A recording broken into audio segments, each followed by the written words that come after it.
thou shalt avoid political intervention. Now, look, I'm from the Midwest. Was born and raised in Detroit and went to college at the University of Michigan. And then the Army drafted me, and I ended up in Washington, D.C., and I've been there ever since in that area. So politics is part of the lifeblood here.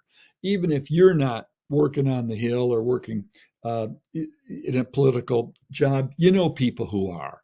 And so it is something that um, people will tell you there's got to be a political solution to any problem. Well, let me assure you that my experience shows me that you only seek, as a government contractor, a political solution if everything else has failed and you've really got no other choices. It's a last resort kind of thing.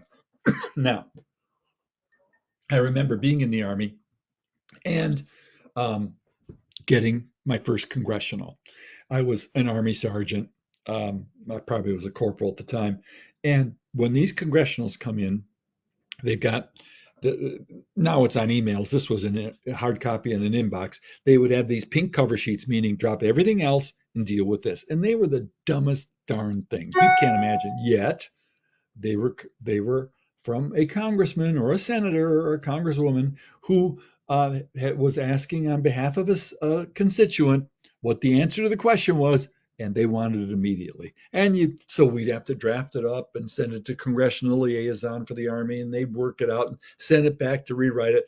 But you were doing nothing else for a couple of days every time you got a congressional. And let me assure you, when you're at the other end of a congressional, you don't forget who's causing the problem, the constituent, right? You don't forget that. So as a contractor, you don't want to be identified as a troublemaker.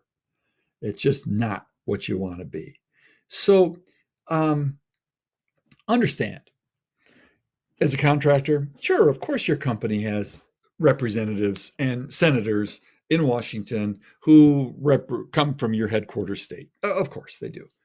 But they're not your paid representatives in Washington.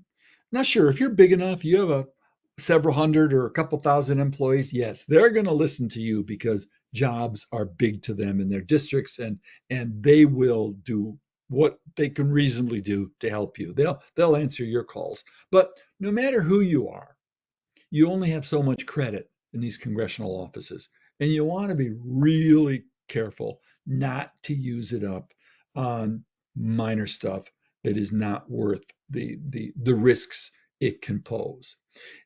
If you're going to go to the Hill, and people do, make sure you consult a professional who has been up there, who's a government affairs expert, probably worked on the Hill himself or herself, to guide you through the process. Will Rogers was a comedian in the 1930s who was wonderful and would go through the country entertaining people. And he used to say that Congress was nothing more than a bunch of local bandits sent to Washington to raid headquarters. And I've always kind of smiled when I hear about that. And I smile when I see it confirmed on TV as I listen to some of these people interviewed or making statements, especially in this political foot race that we're in right now. But yes, political intervention, it's there.